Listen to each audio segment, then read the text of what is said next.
झांसी में भी कुछ कुंद्रोहियों ने हिंदुओं का साथ देना शुरू कर दिया। लॉर्ड डलहौजी के बनाए गए अलग नीति के चलते मेरे झांसी को उत्तराधिकारी विहीन समझकर अड़पने के षड्यंत्र होने लगे।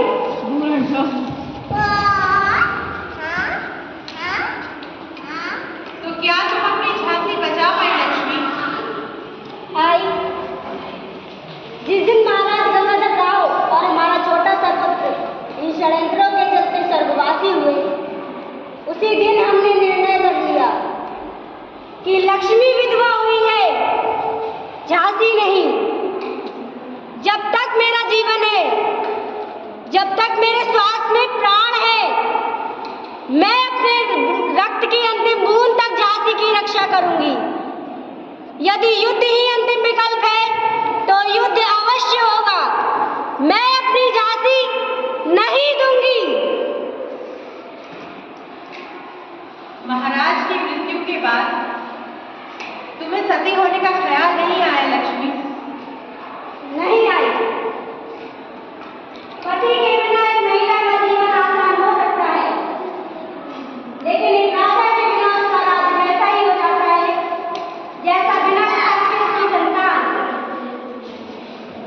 मैं विधवा बनकर रह सकती थी, लेकिन अपने राज्य को अनाथ बनाकर नहीं।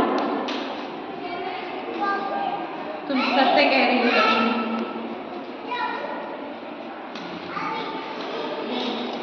राधे की मृत्यु के बाद मुझे भी अपना जीवन निरर्थक लगने लगा था।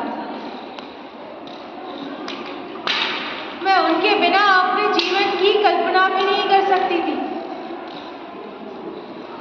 अरे मैं तो उनके साथ सती होना चाहती थी,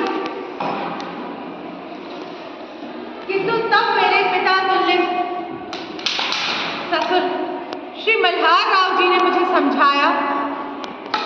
कांटे भी चला गया, तुम भी सती होना चाहती हो, मैं अकेले इतना बड़ा राज्य कैसे संभालूंगा।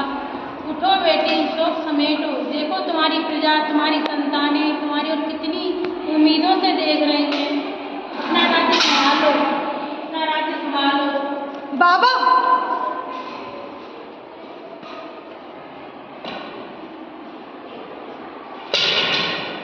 बस उसी दिन से मैंने निर्णय कर लिया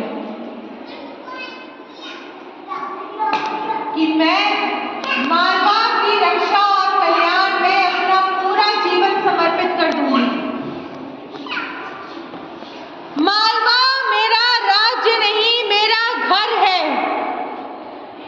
यहाँ की प्रजा मेरी प्रजा नहीं, मेरी संतान है।